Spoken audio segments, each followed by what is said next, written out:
one of the things that, I always took from you and you kind of shared with me was that like, you've always like kind of pivoted in a way. Like like you said, you started off flipping houses. You wrote a book and it was called The Flip King, right? You're not flipping houses as much anymore, right? You kind of turned it into a self-storage syndication, self-storage, real estate funds. Talk to me a bit about like, well, one, why real estate in the first place? And then like, how have you transitioned from different types of real estate investing? Yeah. So, I call getting into real estate in 2007 another lucky occurrence. And, people are like, well, how lucky is that? That had to be a disaster, right? Because I got in when like the world imploded. And, the reason I call it lucky is because, I always think that, and I didn't notice at the time, obviously, Aaron, but like this is like in hindsight, right? Is, the adversity that we face as entrepreneurs, it really is like the spotlight for opportunity. It shines light on the things that we can improve, or maybe the things we should have been doing all along. Like I think Ed Milet said this at the beginning of COVID, was that when we're faced with adversity, it actually shows us what we should have been doing. When times are good and the economy's good and real estate is easy and business is easy, then we tend to, for lack of a better term, we tend to get lazy, right? Because it's like, it's just, you go out and do it and you make money. But the adversity and the struggle is actually what helps us to get creative and solve problems and, what we call course correct or pivot. And again, I'm using all these fancy terms now, but I didn't know when I was doing it that I was trying to get through the struggle and get through the survival mode. But it taught me so many great lessons in hindsight of that, if I would have built my business initially when it was super easy, like let's say I got in 04 or 03 and I made a ton of money when it was easy, then I probably would have, filed bankruptcy in 08 and had to shut it all down because I wouldn't have known struggle. But, flip side of that is I dove right in and like, it was struggle immediately. It was like, you're going to survive or die. And so we had to survive and, knock on wood. Now I've been surviving for 16, 17, whatever amount of years. And I think that's really what business is, right? Like people don't talk about this enough, but business is survival. I don't care what level you're at. There's always going to be a feast and famine. There's always going to be good times and bad. There's always going to be seasonalities.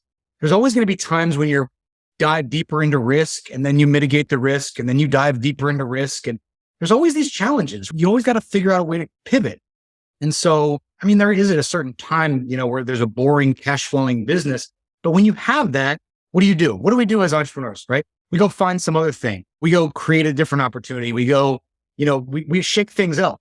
It's very difficult for us as entrepreneurs to sit back, be boring and just collect cash. That's not normal for us. We're always trying to create opportunity, create challenge, create interest, level up. And so therefore we create different seasons. And if we don't get used to changing seasons, then we're not going to survive. Yeah, that's great. I think that's like even going into this market right now. I think so much of this is about survival and we're learning a lot about financing right now and credit markets and it's definitely a lot of lessons and harder lessons for some. And so that's a really great point. I love what you're talking about there with adversity. But what's the key to that survival? You learn the lessons and you're staying in business, but what makes people survive better than others, do you think? So personally, and this isn't for everybody, but personally, my thought is that I always look for the opportunity in the struggle, in the problem. Right. And it's not easy to do by any means because it's very easy to get sucked into negativity. But the reality of it is you can focus on a problem.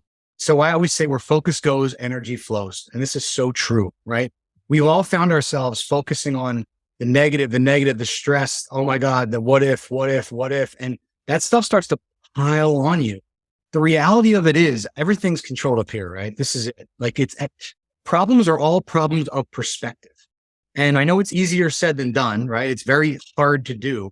But if you really look at problems as what is the opportunity or what's the outcome that I can create, a great example, what you just mentioned is interest rates, changing bank. Guess what? Debt can be restructured. There are ways that you can restructure things. We're going through that now. We're looking at certain projects and saying, you know what? The way it's built, the way it's designed is not the right way. So let's talk to other people that can potentially come in and replay how this thing works. You still have equity, you still have cash flow, there's other opportunities. Just because the debt doesn't work today doesn't mean you can't restructure it, right? Where a lot of people might just put their head in the sand and say, oh my God, the project doesn't work. Let's just die with the project. Maybe there are ways that you can look at different opportunistic ways to bring in partners, to bring in JVs, to bring in LPs, to bring in different banking solutions. The reality of it is these are opportunities, not necessarily the death of that particular thing, right? Yeah, it sounds a lot like it's growth. Like It is. Yeah. it's really like, yeah, look, there's a challenge, right? There's an issue that we got to overcome. And it's, all right, who can help me figure this out, right? Who is the person that has the banking relationships that knows how to find that creative source? Or who's the LP that can come in and kind of help these things? Or who's the team member I can come in and hire? I think that's something I've always kind of learned from you too, is build that great team around you. And it's something that, I think you've done really well and kind of helped you kind of grow along the way as well. It sound about right.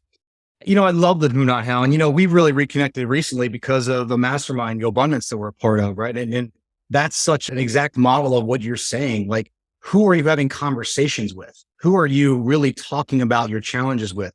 Are those people supporting your challenges and helping you overcome them? Or are they telling you you're crazy and pushing you towards the negative mindset?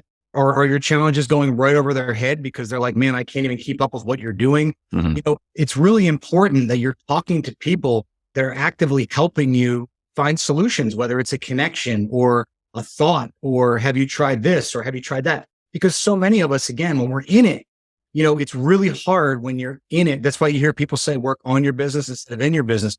Sometimes the solution's right in front of your nose, but it's really hard to figure that out when you're in the problem all day long. When you step back and look at it and say, okay, globally, what if we do this? What if we do that? And sometimes you talk to that right person and they're like, man, you know what? Did you ever think of this? And then you're like, damn, I never thought about it that way, right? It's just that perspective. Again, problems are problems of perspective. And there's certain people that have dealt with your problems 10 years ago. They don't even think your problems are a joke to them. And you know what? The truth is, Aaron, 10 years from now, your problems you're dealing with today will be a joke to the Aaron and the Joe 10 years from now. That's the whole point of growth, right? We should be looking back. There are things that kept me awake 10 years ago for weeks that I could look back today and I literally could solve from the beach with a pina colada in my hand. Like, that's the way life goes. But at the time, they feel insurmountable, right? And so that's the thing about growth. Like, you have to learn to pivot, course correct, and fix, then move on to bigger problems, because there's going to be bigger problems.